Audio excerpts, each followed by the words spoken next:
ሰላም ውድ የዩቲዩብ ቤተሰቦቻችን፣ ዛሬ በጃፓን ሀገር እኔንም ያስገረመኝ ዓለምንም ጉድ ያስባለ ነገር ይዤላችሁ መጥቻለሁ። ቻናላችንን ሰብስክራይብ እያደረጋችሁ አብራችሁን ቆዩ። ወደ ቪዲዮአችንም ሲጀምር አንድ ቆንጂዬ ልጅ ባስ ፌርማታ ላይ ቆማ እናያለን።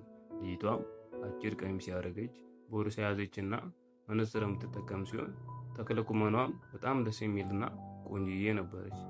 ባሱም ብዙም ሳይቆይ ወዲያ ይመጣል። ባሱም እንደመጣ በሩ ይከፈትና ወደ ውስጥ መግባት ጀምራለች። እሷም እንደገባች ባሱ ጉዞውን ይቀጥላል።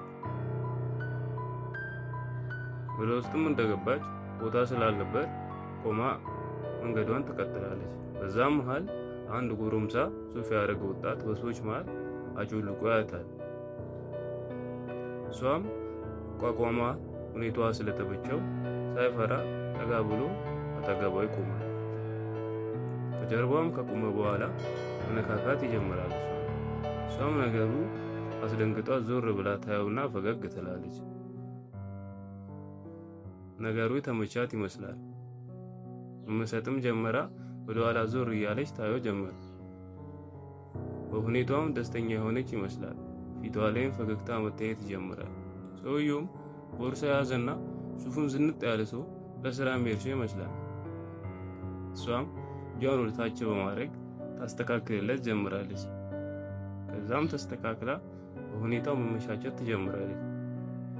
ሁኔታውም የተመቻት ይመስላል። ፊቷ ላይም ደስታ መታየት ይጀምራል። ነገሩም በጣም የተመቻት ይመስላል።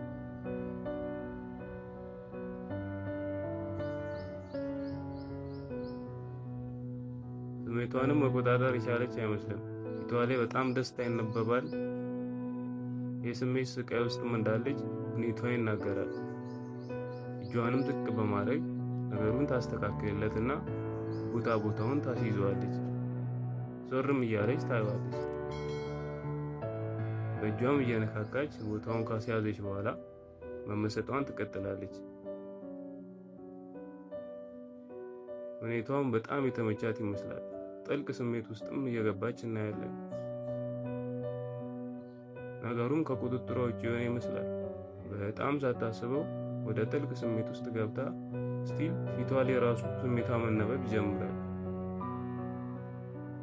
ከዚያም በመንገዱ ላይ አንድ እግሯ ብራኬት የሆነ ሴትዮ ባስ ፌርማታው ጋር ከሶስት ሴቶች ጋር ስትቆም እናያለን። ሴትዮዋ ሀሳቧና ፍላጎቷ ሌላ ይመስላል። ሁኔታዋም የሆነ ነገር የለመደች ይመስላል።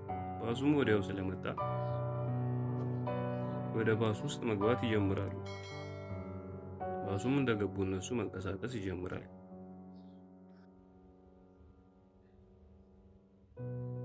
ባሱ ውስጥም እንደገባች ቦታ ስላልነበር እሷም እንደ ሌሎቹ ትቆማለች። ከዚያም ወደዚህና ወደዛ በማየት ሰዎችን ማየት ጀምራለች። በዛም መሃል የምፈልገው ነገር ያለ ይመስላል። ታታስበውም የሆነ ነገር ያየች ይመስላል። አይኗም በሚማትርበት ጊዜ እነሱ መሃል ያለውን ነገር ታያለች። በድንጋጤም ወደፊት በምታይበት ጊዜ ልጅቷ ታያትና ትደነግጣለች። ከዛም በመሸማቀቅ ስሜት ትሆንና ቦታውን ለቃ ትወርዳለች።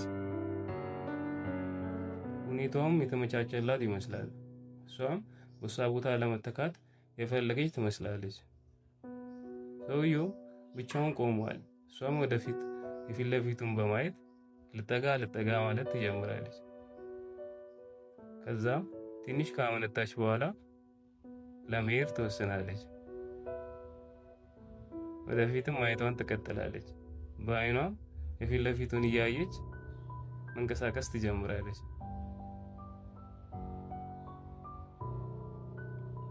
ከዛም ያለምንም ማፈር ሰዎችን እየገፋች ወደ እሱ ጋር መጠጋት ትጀምራለች። ተጠግታም አጠገቡ ሄዳ ትቆማለች። አይኑንም ማየት ትጀምራለች። እሱም ችግር አልነበረበትም። ወደ ኋላ ጠጋ ብሎ ያስገባታል። እሷም ተመቻችታ ከቆመች በኋላ ጉዳዩን መፈጸሟን ትቀጥላለች። ቀጣዩን የምትፈልጉ ከሆነ ቀጣይ ያላችሁ ኮሜንት ላይ ጻፉልኝ። ቻናላችንን ሰብስክራይብ እያደረጋችሁ አብራችሁን ቆዩ።